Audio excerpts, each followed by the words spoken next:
morning po mga guys. Mag-mix po tayo ngayon ng loose latex. Ito po yung finish natin. Ito yung pakitab sa ceiling guys. Ito po yung guys.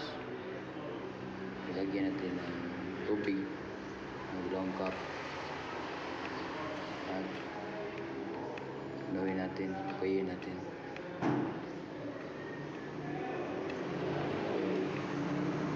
Tapos ilipat natin sa kabila.